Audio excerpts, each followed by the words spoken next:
Good morning. The sun is shining.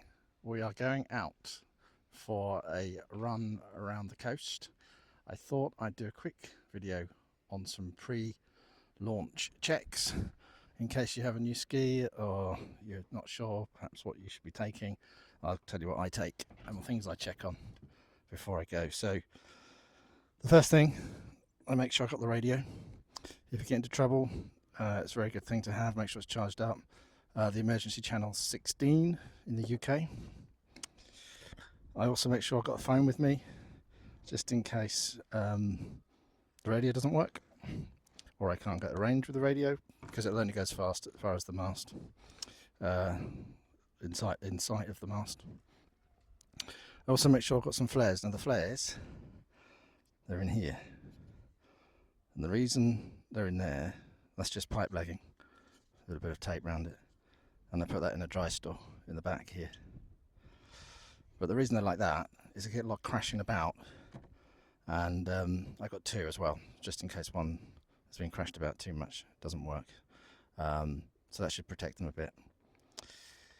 The other thing that I take with me is some sun cream and some water. If you're out for a while, it's a handy thing to have, especially if it's a day like today. Beautiful sunny day. Depending on what you're doing, you might want to take an anchor. This is a sand anchor, but you can get rock anchors, and there's various different types. I prefer a sand anchor. Being in Eastbourne, it's generally sandy or shingle. Rock anchor's not really going to do it for you. And make sure it's got some chain, otherwise. Well, two reasons. It keeps the anchor down. It means you can have a shorter length, and also if you've got only rope, it can get sucked up inside the impeller or something around someone's prop if they're coming past. The other things we do before we go out. Now there's a fuel filter in the fuel line to separate the water from the fuel in case there's any water gets in. So I'm just going to put that on hold while I get to the filter. So just put you on hold for a sec.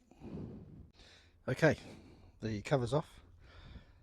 My filter, depending on what ski you got, but my filter is here. That thing there. You unscrew that. Make sure you don't drop it, whatever you do. You unscrew that and just check that there's no water in the reservoir. It's just screw on, screw out. Should do that at least every few times, maybe every time. Bit of overkill maybe every time, but I've never had any water in mine, so that's a good sign. The other thing we should do is air the ski. That's a bit of overkill as well, but I've never had any problems with starting it without airing it. But yeah, you know, it's a good idea to do it.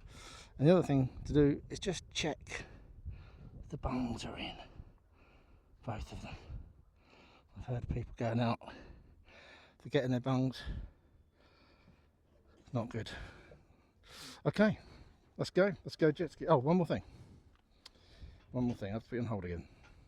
Just while I had you on hold, I refueled. Make sure when you go out, full tank of fuel. You never know what might happen. Okay, I'm back. One more thing that you should do just before you launch. You don't want to get in the water and find that the jet ski doesn't start. So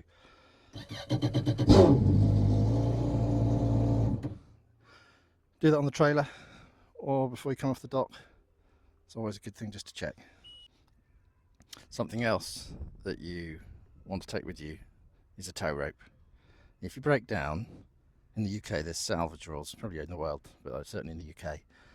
You have to make an agreement. Yeah, I'm not going to tell you the details here, but just be careful. If you break down, you know what the salvage rules are.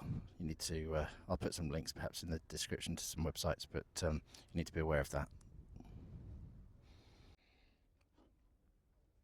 So, hope you've had a great day out on the water.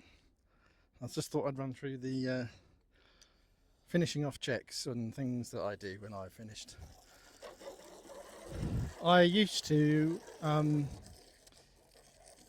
use soap I do occasionally, but generally I just rinse it these days, and as long as I get all the salt off, everything seems to be fine. So make sure you get in every nook and cranny. The water just gets in everywhere. Let's go get right down under here, getting all the metal bits especially. That'll trickle down. There's a couple of cup holders there I'd like to rinse out. Rinse the mirrors out, the controls, get all the salt off, the padding. I'm not sure if you've got a ski, but if you've got a ski and you don't have these drain holes, see that black, there's a black drain hole, I'll show you in a bit.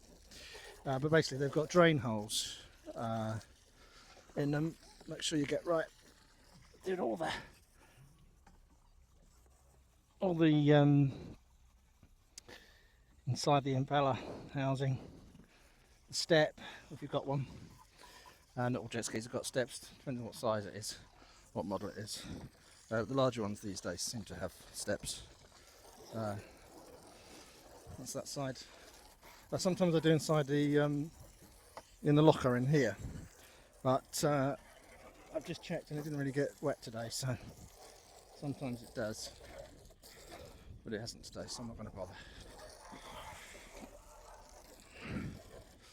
Okay, so the other thing, when you finish washing this down, that's my neck brace there. Put that on there. A life jacket. Buoyancy aid really. They're not life jackets. Wash down the lanyard.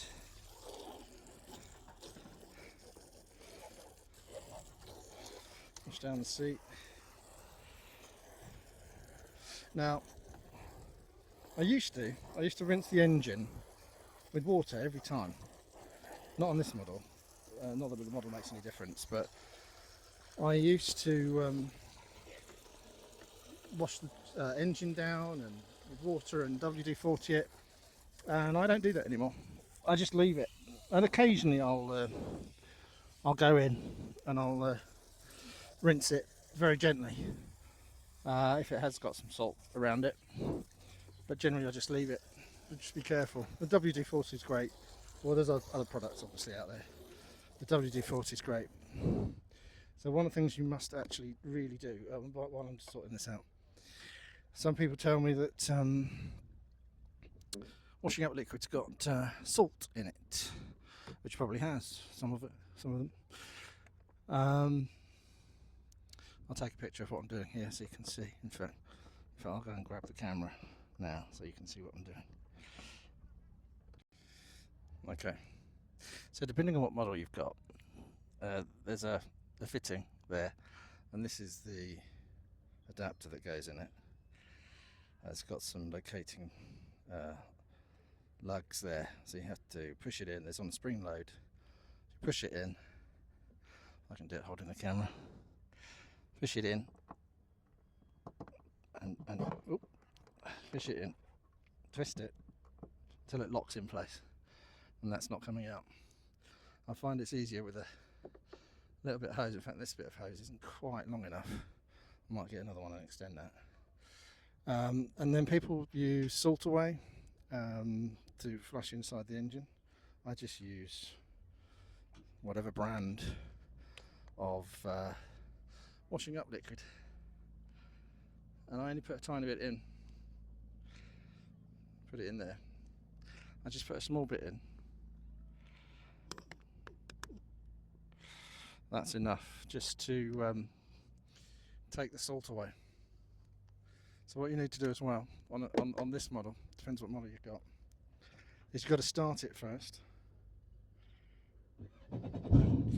then put the water on.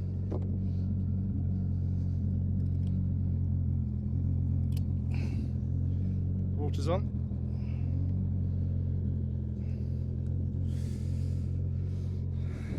Check that water is finding its way through. We'll just check that. You can see it coming out the back. Let's have a look. Yeah, as long as you can see that, it's coming out the back, so that's okay. Wait for the bubbles to stop, which means the detergent or whatever it is you're using has gone all the way through and cleaned out the innards of the engine. Yeah, so when that's finished flushing through, you don't want to do it for too long. You need to take the hose off first, give it some revs,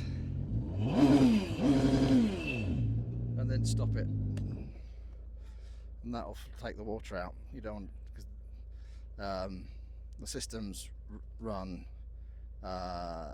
without water. Well, there's no reservoir, so it takes the water from the sea, and that's the coolant. And the system means that you've got to flush all the water out, especially in the winter, because that'll freeze, but also it'll damage the engine if you don't. Okay, I hope that helps.